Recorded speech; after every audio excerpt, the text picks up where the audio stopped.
On a tous entendu cette histoire. Les jeunes seraient nés avec la technologie entre les mains, alors que les plus âgés, eux, ils seraient un peu à la traîne.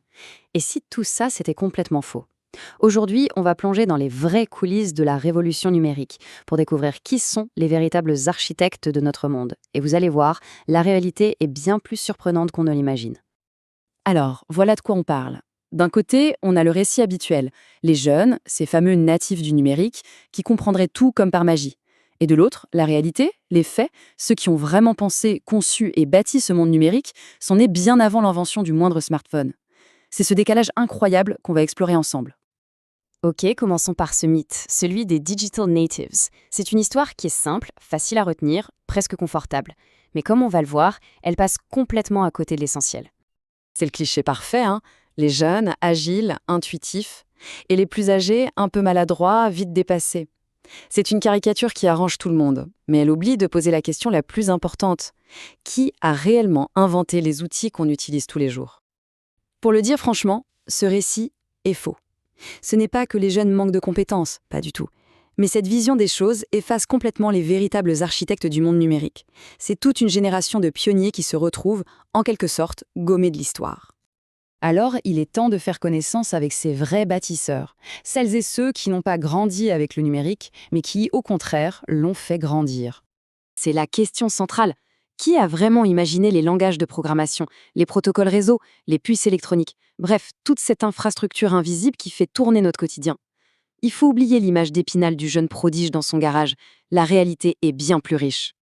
Les voilà, ces bâtisseurs. C'étaient des ingénieurs, des chercheurs dans des universités, des techniciens dans des labos, et oui, aussi des amateurs passionnés dans leur garage. C'est cette génération qu'on appelle parfois les boomers, qui a tout inventé à partir d'une feuille quasiment blanche.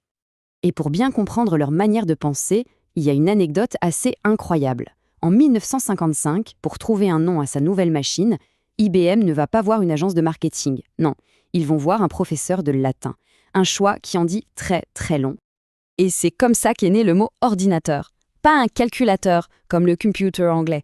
Non, une machine qui met en ordre. Ce professeur Perret avait compris, des décennies avant tout le monde, que cette machine n'allait pas juste faire des calculs, mais qu'elle allait organiser l'information, structurer nos sociétés. Une vision d'une clarté absolument folle pour l'époque.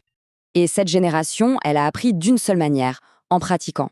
Il n'y avait pas de tutoriel sur YouTube, il fallait ouvrir le capot de la machine et plonger les mains dedans. Cette frise, elle illustre parfaitement le parcours typique d'un pionnier de l'époque.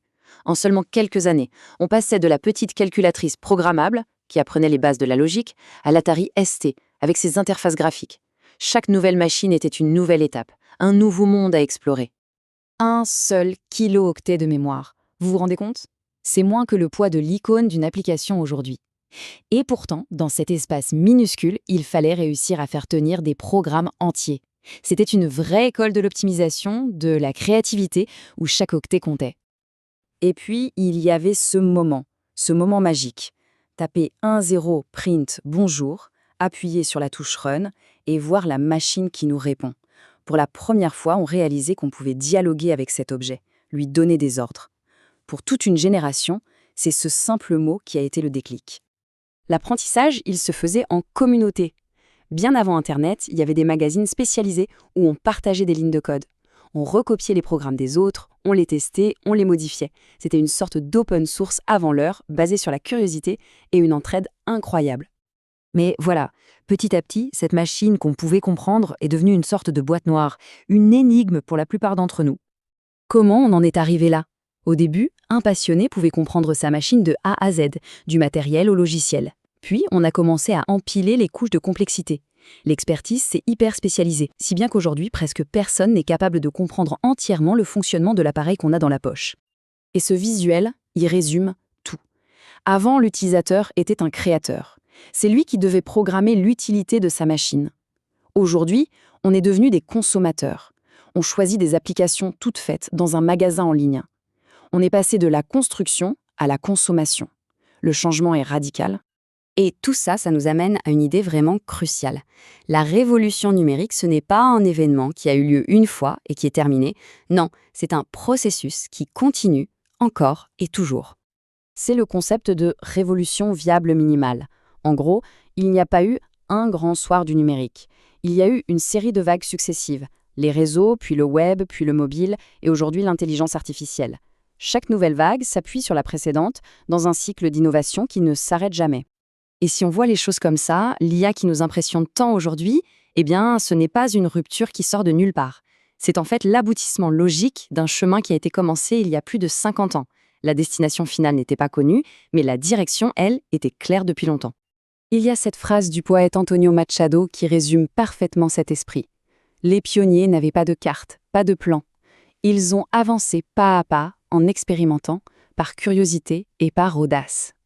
Ils ont créé le chemin en même temps qu'ils marchaient dessus. Et nous voilà aujourd'hui.